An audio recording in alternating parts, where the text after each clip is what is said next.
Primera a los Corintios, capítulo 11, el versículo 17. Primera a los Corintios, capítulo 11, el versículo 17. Ya hemos mirado la primera parte, vamos a mirar la segunda parte de este capítulo. Y vamos a estar leyendo la palabra de Dios y vamos a estar estudiando entonces. Dice la escritura de la siguiente forma, lo voy a leer en Nueva Versión Internacional. Dice así: al darles las siguientes instrucciones, no puedo elogiarlos, ya que sus reuniones traen más perjuicio que beneficio.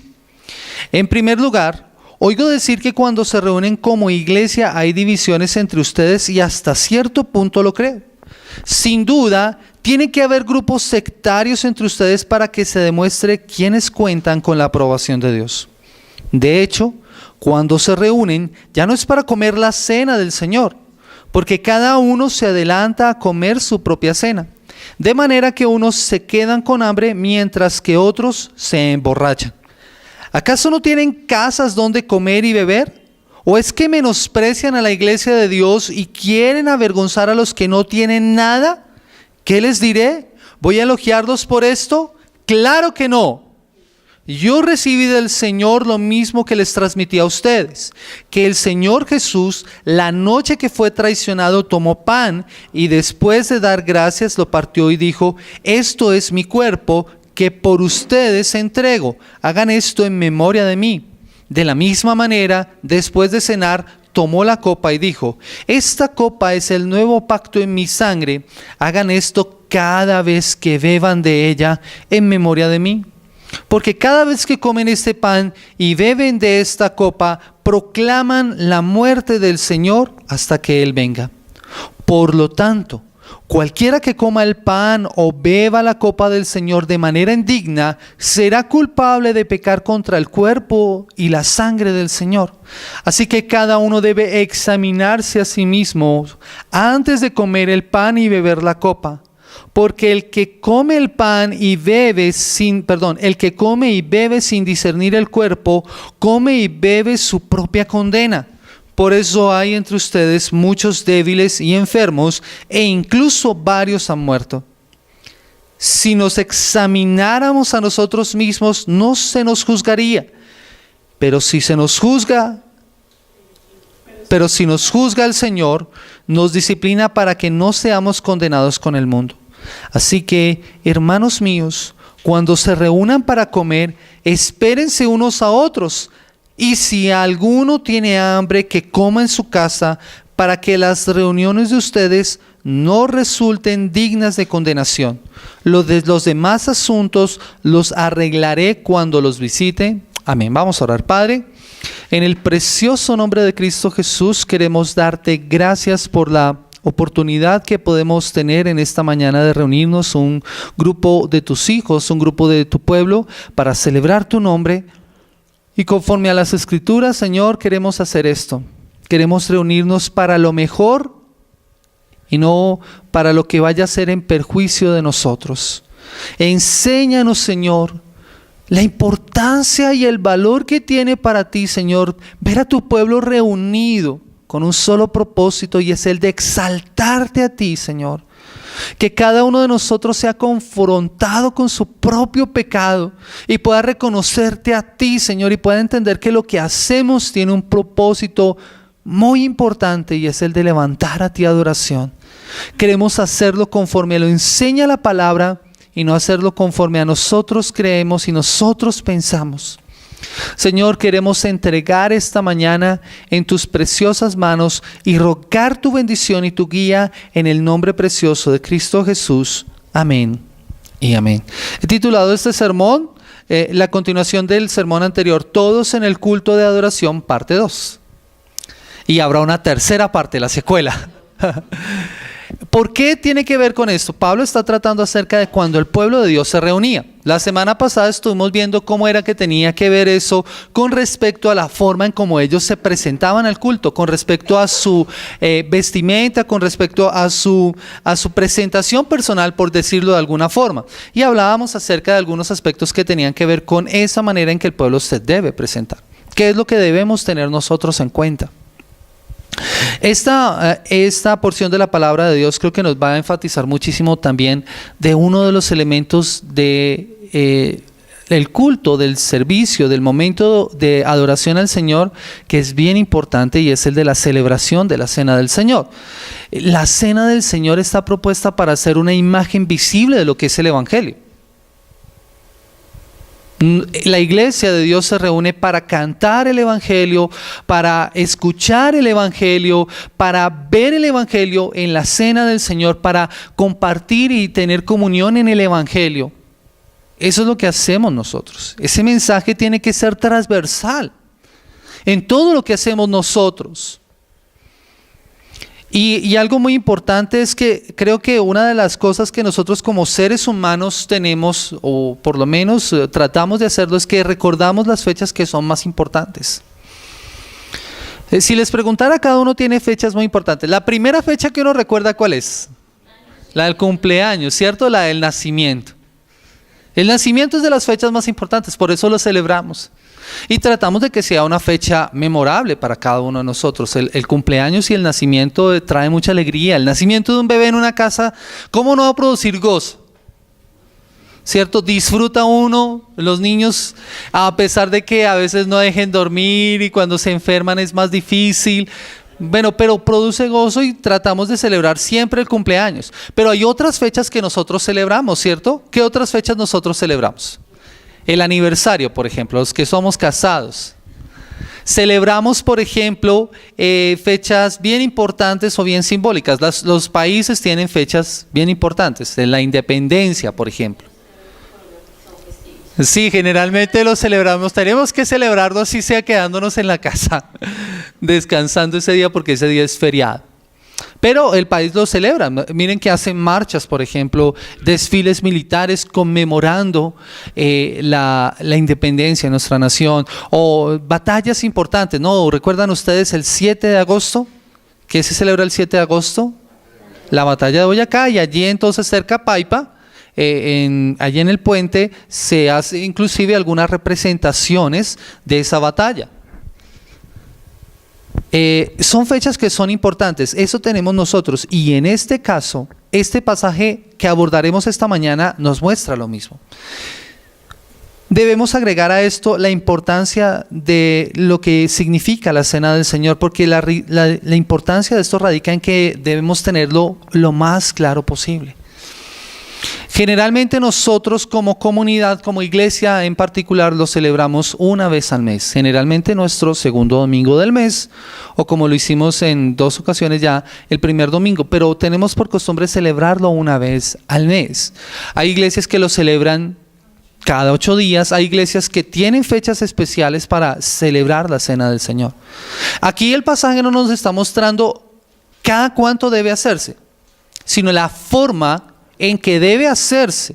Y lo que debemos nosotros ver es lo que es la cena y lo que no es la cena, lo que se hace en la cena y lo que no se hace, para qué es y para qué no es. Y esto, mis amados hermanos, tiene que producir en nosotros un crecimiento en nuestra fe. ¿Por qué la iglesia celebra la Cena del Señor? Porque es que nosotros cuando nos reunimos compartimos ese tiempo. Antes de abordar este pasaje, yo quiero que entendamos algo. La Cena del Señor es un sacramento. Un sacramento tiene que ser, o más bien es un signo visible de por qué Dios ofrece su promesa y su gracia de manera externa. Es un signo visible. Ahora, la Biblia nos muestra que hay 2 sacramentos. ¿Cuáles son esos 2 sacramentos? El bautismo y la Cena del Señor. El pueblo católico tiene 7, pero bíblicos son 2, el bautismo y la Cena del Señor. Son signos visibles porque Dios ofrece su promesa de gracia de manera externa. Son signos externos que sellan y confirman las promesas del pacto de Dios. Noten que el bautismo simboliza el inicio de la vida como creyentes. Pero la cena está propuesta para confirmar ese compromiso que nosotros tenemos como creyentes. Entonces, el orden lógico sería ese, el bautismo y la Cena del Señor. Es una ordenanza establecida directamente por Cristo. ¿Qué ordenanzas estableció Cristo? El bautismo y la cena del Señor. Por eso les digo, bíblicos dos, porque es Cristo quien nos establece. ¿Qué nos mandó a hacer Cristo? Ir y hacer discípulos. ¿Y qué hay que hacer cuando esos discípulos están caminando con el Señor? Bautizarlos.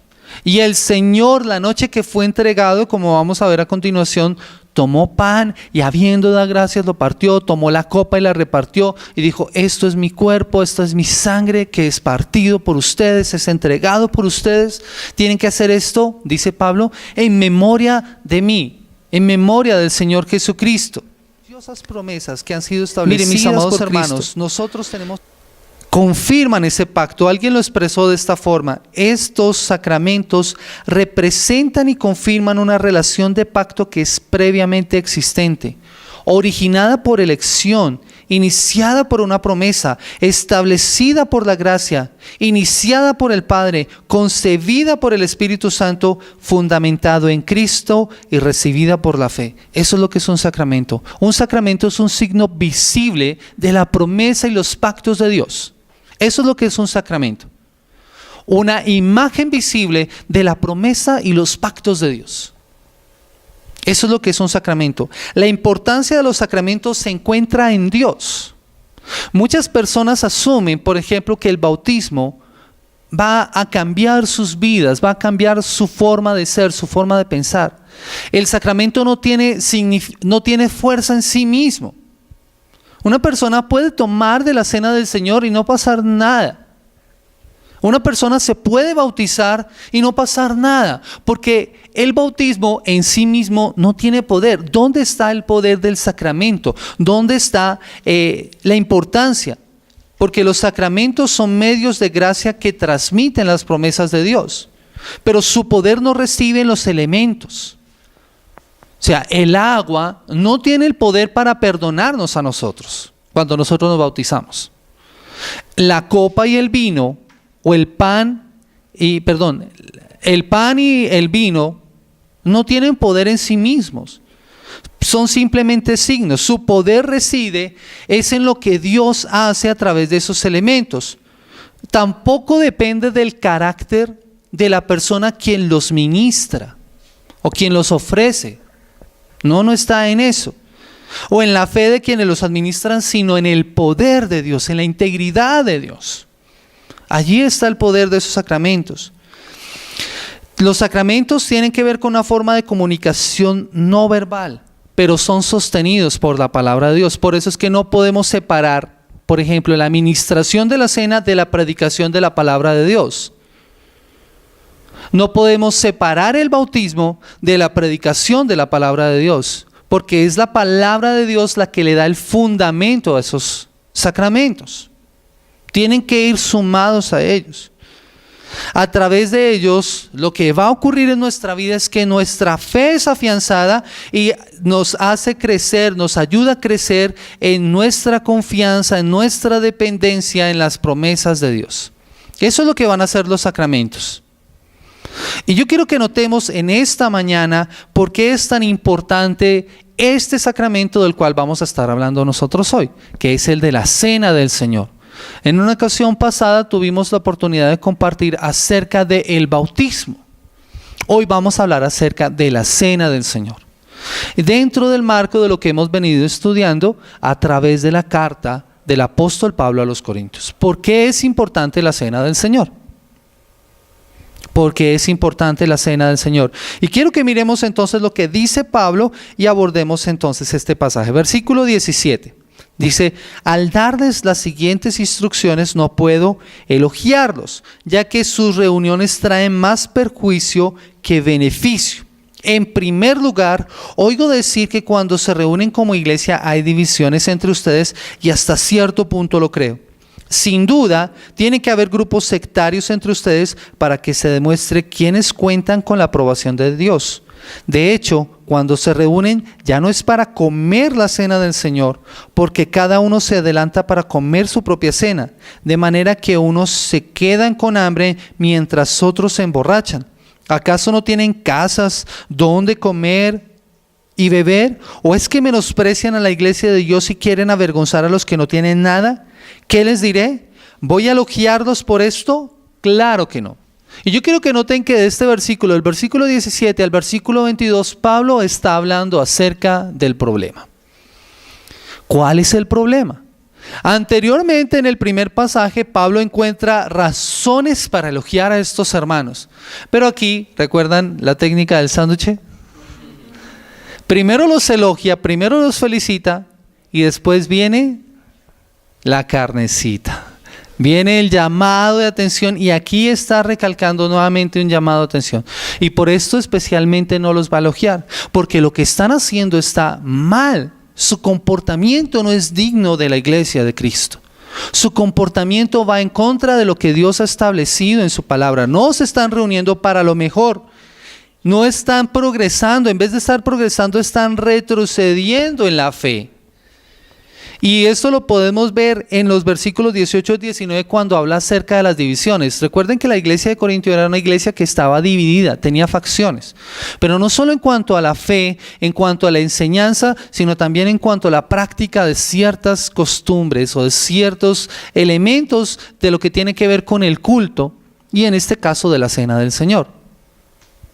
Recuerdan que ellos estaban divididos y decían: yo soy de Pablo, yo soy de Apolos, yo soy de Cefas, y estaban los super espirituales que decían: y yo soy de Cristo. Y lo importante acá, mis amados hermanos, es que estas divisiones no debían estar en la iglesia. Y las divisiones también se estaban presentando en la forma en cómo ellos veían y compartían la cena del Señor.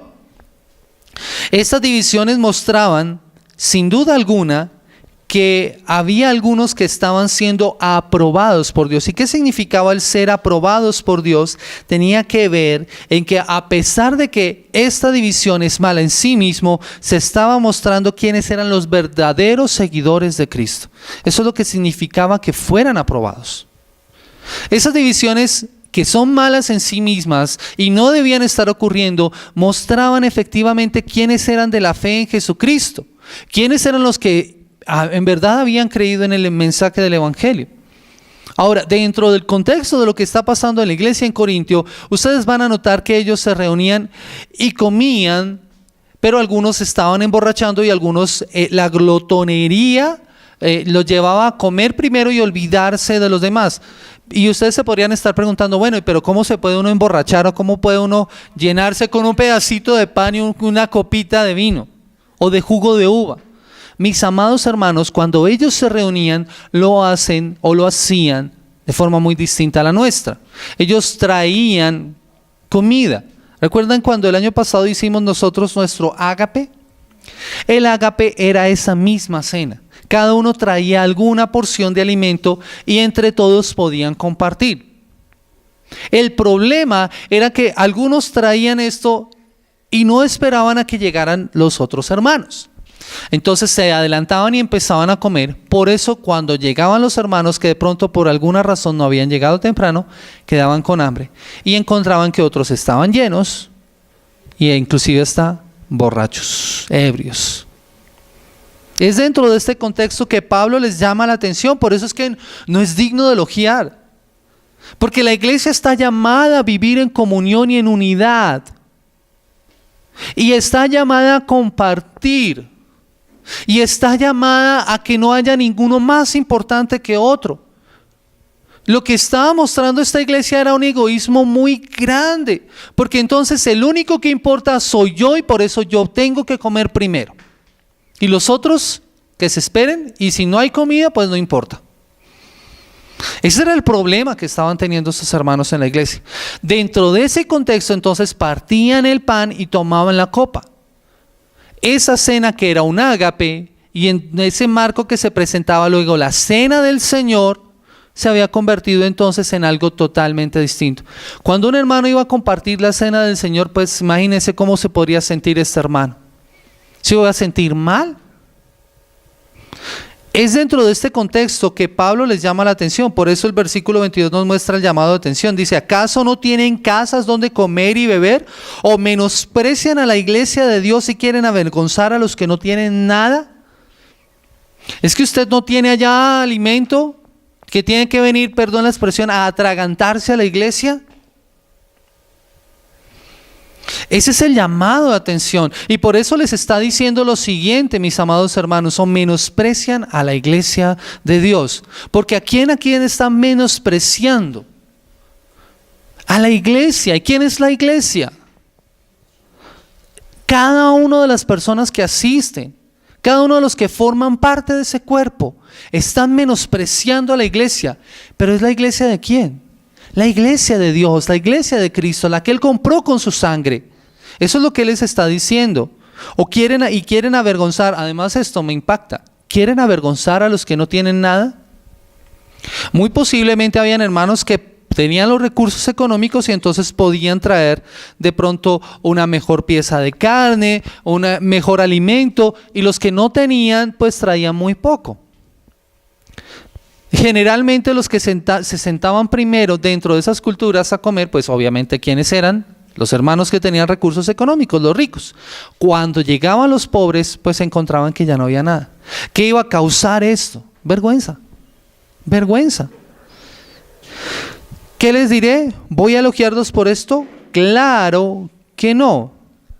Es bien interesante entonces que notemos que la cena que ellos compartían estaba como dividida en dos partes, el ágape y la cena del Señor. Y ellos descuidaron y perdieron de vista lo que esto significaba, la importancia de estos aspectos. Por eso, el segundo punto tiene que ver con la explicación del origen de la cena. Ya mostró primero el problema, cuál es la situación que ellos están viviendo. Ahora les va a mostrar cuál es el origen o la explicación de la cena. Versículo 23 al 26, que es el que generalmente nosotros leemos cuando vamos a hablar acerca de la cena del Señor y cuando la vamos a compartir. Léalo por favor conmigo. Y me encanta cómo lo dice la Reina Valera. La Reina Valera empieza porque yo recibí. Ese porque siempre va a indicar la razón. Ese porque siempre me va a decir, respondiendo a una pregunta, ¿por qué se está dando esto? Porque yo recibí del Señor. Esa es la razón.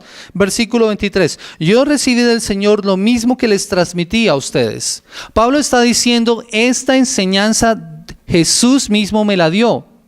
¿Cómo era que tenía que ser? Yo recibí del Señor lo que también les enseñé. Lo que les transmití a ustedes. Esa es la forma correcta. Y noten que no está hablando ni de periodicidad, ni está hablando acerca de qué era lo que tenía, que otros elementos que podríamos agregarle a la cena. No, la cena es algo sencillo. Dice la palabra del Señor así, que el Señor Jesús, la noche que fue traicionado, tomó pan y después de dar gracias lo partió y dijo, este pan es mi cuerpo que por ustedes entrego, hagan esto en memoria de mí. De la misma manera, después de cenar, tomó la copa y dijo, esta copa es el nuevo pacto en mi sangre, hagan esto cada vez que beban de ella en memoria de mí. Porque cada vez que comen este pan y beben de esta copa, proclaman la muerte del Señor hasta que Él venga. Y me gusta mucho cómo lo coloca esta versión, la versión internacional. Esta versión subraya las palabras de Cristo en rojo.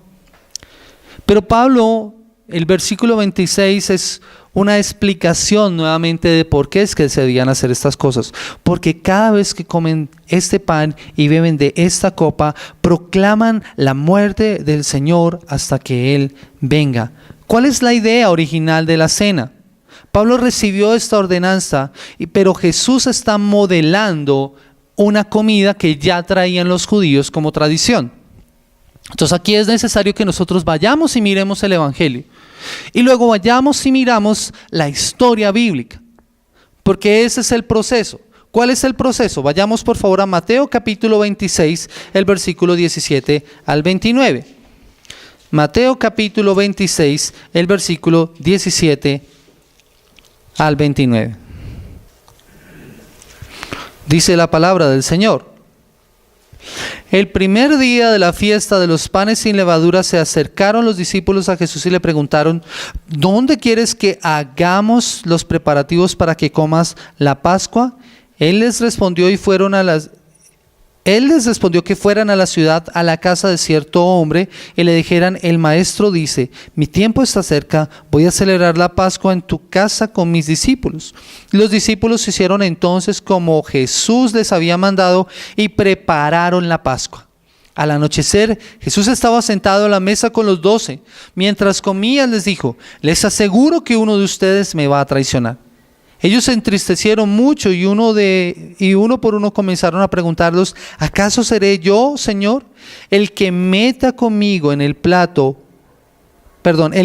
la mano conmigo en el plato es el que me va a traicionar. Respondió Jesús: a la verdad el Hijo del Hombre se irá, tal como está escrito de él, pero ay de aquel que lo traiciona. Más le valdría a ese hombre no haber nacido. ¿Acaso seré yo, Rabí?, le dijo Judas, el que lo había de traicionar. Tú lo has dicho, le contestó Jesús. Mientras comían, Jesús tomó el pan y lo bendijo. Luego lo partió y se lo dio a sus discípulos diciéndoles: tomen y coman, esto es mi cuerpo. Después tomó la copa, dio gracias y se la ofreció diciéndoles: esto es mi sangre del pacto que es derramada por ustedes para el perdón de pecados. Les digo que no beberé de este fruto de la vid desde ahora en adelante hasta el día en que lo beba con ustedes, el vino nuevo en el reino de mi Padre. Después de cantar los salmos, salieron al monte de los olivos. Aquí está hablando acerca de cuál había sido el proceso. Jesús habla acerca de que ellos tenían que reunirse a celebrar la Pascua. Pero aquí ya entonces viene un proceso de la historia, porque ellos se reunían a celebrar la Pascua. ¿Qué significaba la Pascua? La historia judía nos cuenta eso. Después de que ellos salen, o más bien antes de salir de Egipto, en el proceso en el que Moisés es usado por Dios para traer juicio sobre Egipto, la última plaga era que Dios iba a enviar el ángel, iba a morir los primogénitos de cada uno de los de los egipcios. ¿Qué es lo que Dios les dice que tenían que celebrar ellos en ese momento? Tenían que matar un cordero y comer ese cordero, y con la sangre que saliera de ese cordero tenían que pintar los dinteles de la puerta, o sea, los marcos de la puerta, para que cuando pasara el destructor no entrara a esa casa y no muriera el primogénito. Eso es lo que significa la Pascua. De hecho, la Pascua significa pasar por alto o pasar. Eso es lo que significa Pascua. El ángel pasaba por estas casas, y las que tenían el dintel pintado de esa sangre, él no entraba y no moría el primogénito. Eso quedó como un recordatorio para ellos, y después en el desierto ellos tenían que celebrarlo. El celebrar esto era supremamente importante porque les recordaba que ellos habían sido esclavos en Egipto, pero que Dios los había sacado y los había salvado. O sea, es una representación de salvación, porque no murió el primogénito. ¿Y por qué no murió el primogénito? Por la sangre pintada allí. Es por eso, eso es lo que significa la Pascua. Lo que está haciendo Jesús es moldear de nuevo la comida de los judíos en la Pascua en la antigüedad, y le da un nuevo término en relación al pacto. ¿Con qué se lograba eso? Mediante su muerte, sepultura y resurrección. Eso es lo que significa el Pascua. Pascua conmemoraba entonces la liberación de los judíos de la esclavitud de Egipto y recordaba esa última plaga.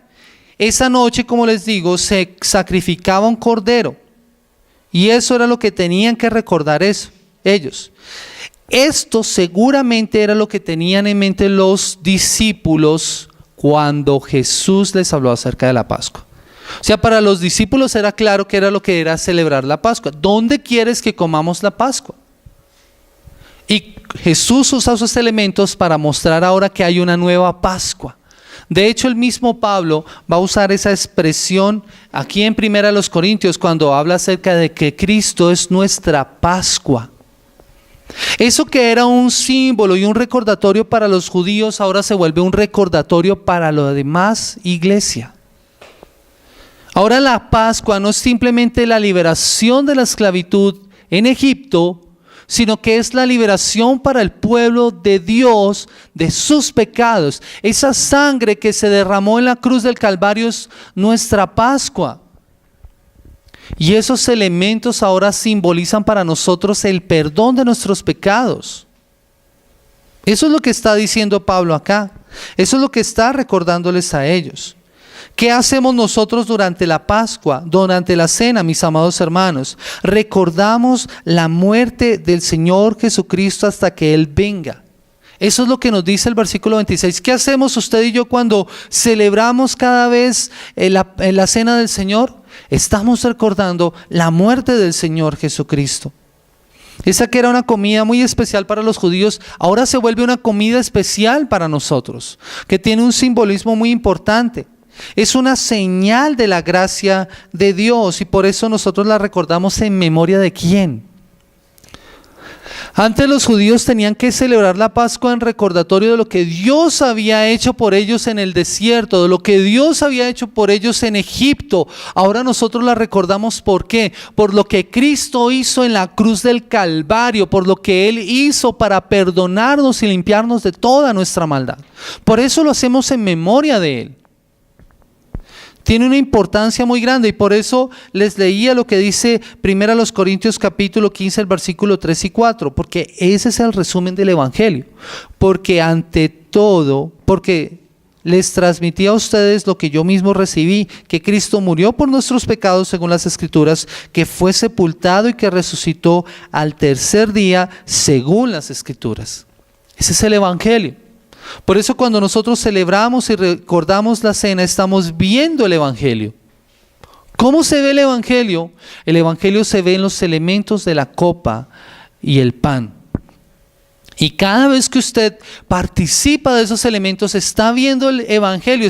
Es como, perdón la expresión, o más bien, espero hacerme entender con este ejemplo, es como una representación teatral de lo que es el Evangelio, guardando obviamente las proporciones. Es el Evangelio visible. Estamos viendo nosotros el Evangelio. Por eso es una señal de gracia, un sello que nos muestra el Evangelio de Cristo, lo que es su sacrificio por nosotros, su redención por medio de la fe en su nombre. La cena nos recuerda que Jesús ya pagó por nuestros pecados, así que ahora comemos en la presencia del Señor con gran regocijo. Miren, la cena del Señor tiene que producir en nosotros una profunda alegría, porque nos recuerda lo que Cristo ya hizo por nosotros, por nuestros pecados, para limpiarnos.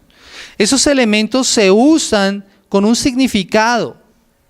La sencillez del pan, la sencillez de la copa nos recuerdan la Pascua judía. Son recordatorios de todos los corderos que se sacrificaban anualmente para recordar esos elementos y para el perdón de los pecados. Al día siguiente, el cordero pascual era sacrificado y el cordero pascual, que es Cristo, estaba siendo crucificado allí en la cruz del Calvario por nuestros pecados y para darnos vida y darnos vida en abundancia. Eso es lo que representa la cena del Señor. Son recordatorios de eso. En esa primera Pascua, que significa su cuerpo partido y su sangre derramada por el pecado, y alguien lo expresó así, en el sencillo acto de comer y beber, los discípulos tenían que recordar que Cristo, nuestro Cordero Pascual, fue sacrificado. Él se sacrificó a sí mismo por muchos para el perdón de pecados. Eso es lo que significa entonces esta cena. Eso es lo que significan ese pedacito de pan y esa copa con el jugo de la uva. Su cuerpo partido por nosotros, su sangre derramada en la cruz del Calvario por nosotros. ¿Cómo está presente Jesús en la cena? Jesús está presente de manera espiritual. Es como si su presencia espiritual estuviera acá cada vez que nosotros celebramos la cena del Señor. Es un momento sumamente importante porque dice: esto es mi cuerpo, pero nosotros no nos estamos comiendo literalmente el cuerpo de Cristo, ni mucho menos eso se convierte en cuerpo ni siquiera por la fe. Sigue siendo pan, sigue siendo vino, pero la presencia de Cristo está de manera especial en ese momento. Ahora, tengan en cuenta eso y piensen entonces en lo que Pablo les está diciendo cuando ellos se reunían. Cristo está presente en la cena del Señor y ustedes vuelven eso un desorden total. Entonces están perdiendo de perspectiva lo que debe significar la cena. Y eso no debía pasar en la iglesia. Tenía que tomarse como algo supremamente serio y supremamente importante. Cuando la iglesia se reúne, Cristo está de forma especial allí. Estamos celebrando su nombre, estamos recordando su sacrificio en la cruz del Calvario. No podemos tomarlo a la ligera. Tenemos que darle la importancia de lo que eso significa. Eso es lo que les está diciendo. Jesús está presente de manera espiritual en los elementos de la cena. Aunque esos elementos siguen siendo pan y vino, Cristo está presente en la cena con su pueblo. Es el invitado más importante. Es el invitado más importante. Los elementos de la cena nos dan a nosotros nutrición espiritual, mis amados hermanos. Nos permiten tener unidad, me permiten recordar su amor por mí. Él me invita a acudir a la cena, a la mesa del Señor, al banquete espiritual, porque me ama de manera personal y puedo ver de manera íntima y segura el amor de Cristo por mí. Eso es lo que tiene que significar la cena del Señor para cada uno de nosotros. Mira, Cristo te ama a ti, a ti, a ti, a ti, a ti, a ti, a ti. Cuando tú vienes y compartes, a ti también te ama. Cuando tú vienes y compartes la cena del Señor, te ama. Y eso es lo que tú tienes que ver cuando tengas esos elementos. Cuando tú recibas esos elementos, recuerda el amor de Cristo por ti, porque se entregó en sacrificio por ti. Te ama y te invita a participar de la cena del Señor. Y es algo importante que nosotros tengamos en cuenta. Hasta que Él venga, me asegura que algún día estaré en su gloriosa presencia, disfrutando con Él por la eternidad de la salvación que Él vino a darme. Porque ¿hasta cuándo vamos a nosotros participar en esta tierra de la cena del Señor? Hasta que Él venga. Y eso es una promesa maravillosa. ¿Sabe? Nosotros tenemos que vivir, mis amados hermanos, con la perspectiva de la venida de Cristo. Él va a venir. Y cada vez que tú y yo compartimos la cena del Señor, estamos recordando que Él viene. ¿Y por quién viene? Por ti, por mí, por su pueblo, por todos los que nosotros celebramos esa cena. En todo lugar, de toda lengua, de toda tribu, de toda nación. Eso tiene que pasar hasta que Él venga. Y lo más maravilloso, ¿saben qué es? Hay algo precioso, porque hay una promesa que pocas veces nosotros consideramos. En el cielo, allí en la eternidad, cuando estemos delante de la presencia de nuestro precioso Salvador, estaremos disfrutando de las bodas del Cordero. Un banquete maravilloso, un banquete en donde entonces, delante del Señor, con toda gratitud, entonces podremos decirle al Señor: gracias por mi salvación, gracias por ser mi Salvador. Allí, en esas bodas, estaremos nosotros. Eso nos recuerda que estaremos allí por toda la eternidad. Ya vimos entonces cuál era el problema, ya vimos entonces cuál era entonces la forma correcta de celebrar la cena, o cuál era el origen de la cena del Señor. Ahora miremos la solución que Pablo va a darle a los hermanos. Versículo 27 al 34. Por lo tanto, y por lo tanto es importante nuevamente. Por lo tanto, ¿qué es lo que tienen que hacer? ¿Qué es lo que debe pasar? Cualquiera que coma el pan o beba la copa del Señor de manera indigna será culpable de pecar contra el cuerpo y la sangre del Señor. Así que cada uno debe examinarse a sí mismo antes de comer el pan y beber la copa. Porque el que come y vive sin discernir el cuerpo, come y bebe su propia condena. Por eso hay entre ustedes muchos débiles y enfermos, e incluso varios han muerto. Si nos examináramos a nosotros mismos, no se nos juzgaría. Pero Pero si nos juzga el Señor, nos disciplina para que no seamos condenados con el mundo. Así que, hermanos míos, cuando se reúnan para comer, espérense unos a otros. Si alguno tiene hambre, que coma en su casa, para que las reuniones de ustedes no resulten dignas de condenación. Los demás asuntos los arreglaré cuando los visite. ¿Cuál es la forma de tomar la cena? Tomar la cena indignamente lleva como resultado a ser culpado del cuerpo y la sangre de Cristo. Eso es lo que está diciendo. No hay otra manera. Hay que tomarlo entendiendo lo que debe pasar. Había un resultado. Es necesario entonces discernir el cuerpo de Cristo. Discernir tiene que ver con pensar claramente, analizar qué es lo que está pasando. ¿Qué es lo que está pasando cada vez que nosotros participamos de la cena del Señor?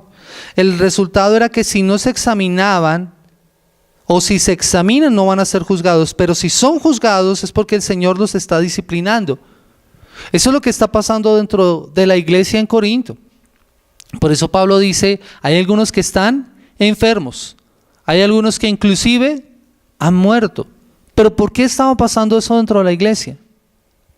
¿Dios había dejado de amarlos? Por el contrario, yo creo que Dios los amaba tanto que tenía que disciplinarlos para que no fueran condenados con el mundo. Eso es lo que está pasando acá. Y él les pone entonces una sentencia aquí bien importante. Es necesario esperar al hermano, y si tenía hambre que comiera en su casa, para que no llegara y ese banquete que era tan especial, que tenía que ser una muestra de amor, se convirtiera en un desorden y entonces se perdiera también de perspectiva la cena del Señor. Pero yo quiero que miremos una aplicación a nosotros, porque como les digo, nosotros no tenemos ese banquete acá. Debería ser. Lo celebramos una vez al año y a final de año. Deberíamos traerlo, ¿cierto? Así debería ser. Pero lo importante, mis amados hermanos, es que con la sencillez de la copa y el pan, nosotros tenemos que entender lo que Pablo nos quiere mostrar acá. ¿Cómo aplicamos eso a nuestra vida, a nuestra práctica en el servicio? Cuando todos nos reunimos para adorar al Señor, ¿cómo tenemos que hacerlo? Entendiendo qué es lo que hacemos y cómo debemos hacerlo correctamente. Entendiendo qué es lo que hacemos y cómo lo hacemos correctamente. Tenemos que reconocer primero nuestra propia debilidad. Tenemos que reconocer nuestra propia debilidad. Mis amados hermanos, tenemos que ser muy honestos con nosotros mismos. ¿Quién de nosotros es digno de participar de la cena del Señor? Así como dice el mismo Señor Jesús, el que esté libre de pecado, que tire la primera piedra. Ninguno de nosotros sería digno de poder participar la cena del Señor. Porque ¿quién es digno de poder recibir ese alimento que representa la muerte del Señor Jesucristo, su cuerpo entregado en la cruz del Calvario, su sangre vertida por nosotros? Ninguno es digno de recibir eso. Pero cuando yo reconozco eso, que acudo a la cena, no sin pecado, acudo a la cena necesitado de la gracia del Señor, porque eso es lo que representa la cena del Señor, es un recordatorio de la gracia del Señor.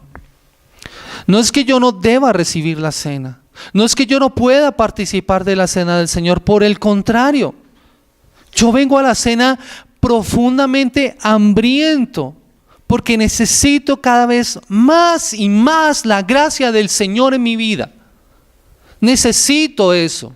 Lo anhelo. No puedo vivir sin ello, así como no podemos vivir sin el alimento. Cuando usted y yo dejamos de comer por un tiempo, el hambre poco a poco nos va a ir matando. Por eso las huelgas de hambre, las personas tienen un límite.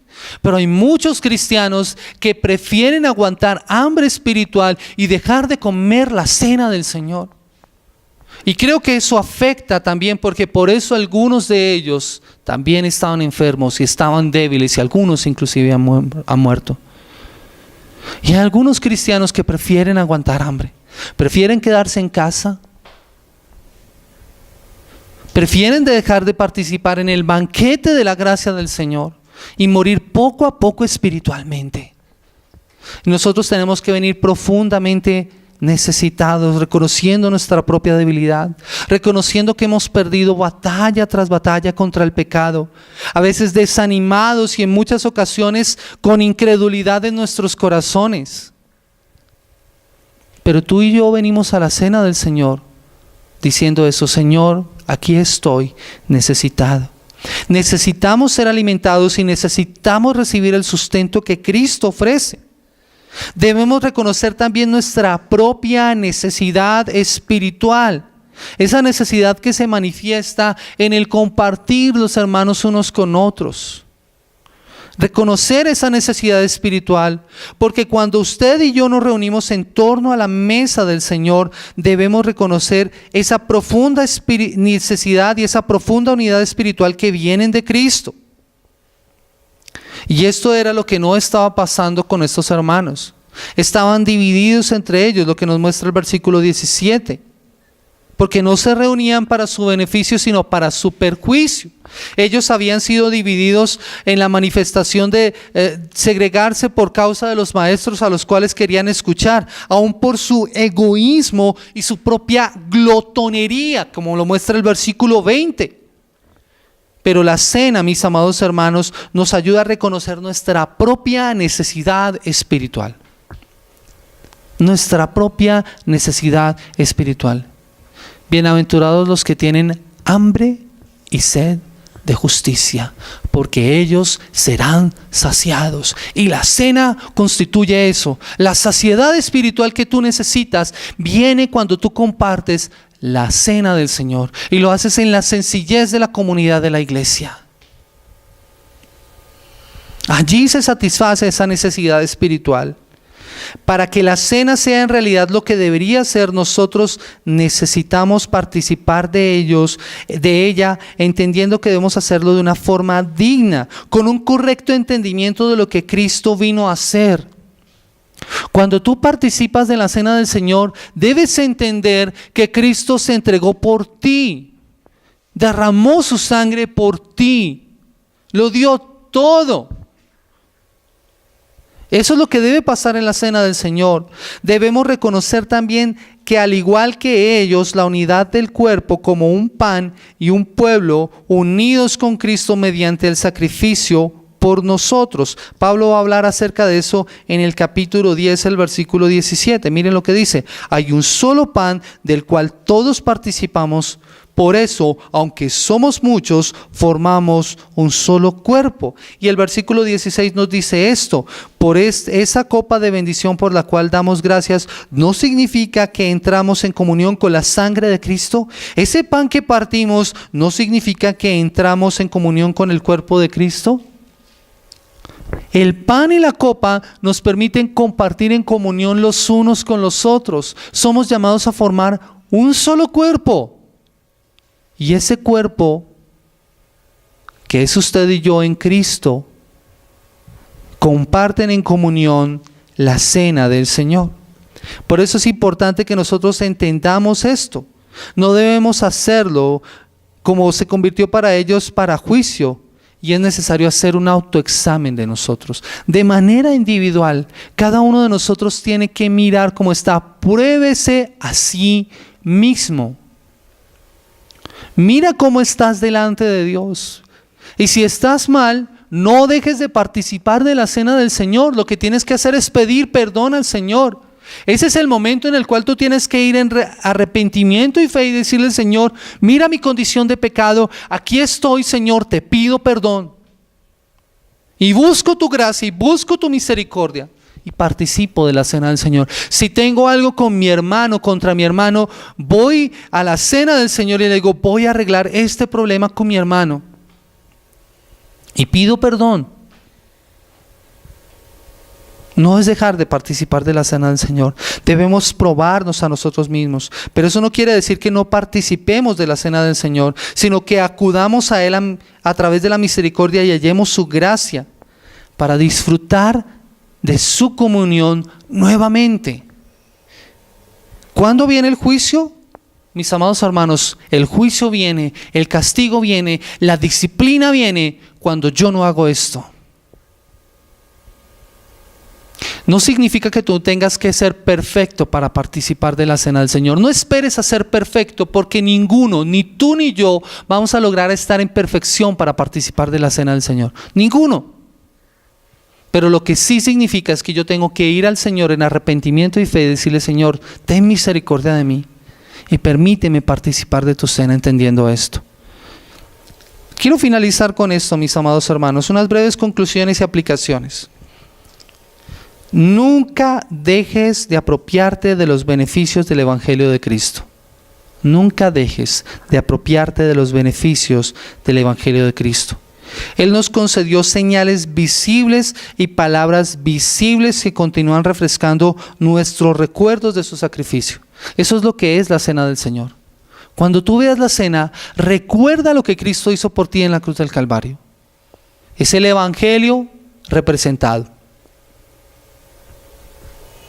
Al comer y beber en fe, es decir, a participar de la cena, por la fe, participamos del perdón a través de Cristo y tenemos un recordatorio de la eficacia de su perdón en la cruz del Calvario.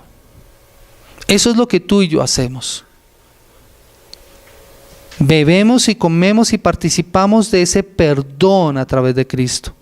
La cena entonces tiene que llevarnos a dar gracias a Dios por la salvación que tenemos en Cristo y por medio de Cristo, a recordar la muerte de Cristo como el éxodo estaba supuesto a recordarse a través de la Pascua. En nosotros ahora es un nuevo pacto sellado en su sangre. Y cada vez que tú y yo participamos de la cena del Señor, estamos recordando lo que Él hizo por ti y por mí. Tenemos que recordar la importancia y el significado de su muerte que produce salvación. Tenemos que tener comunión con Él y con su pueblo, que es su cuerpo. Si nunca has participado de la cena del Señor o no la has visto de esa manera, espero que tu idea de esta haya cambiado. Mis amados hermanos, lo que nosotros tenemos que hacer es mostrarle al mundo, a través de la cena del Señor también, lo que Cristo hizo.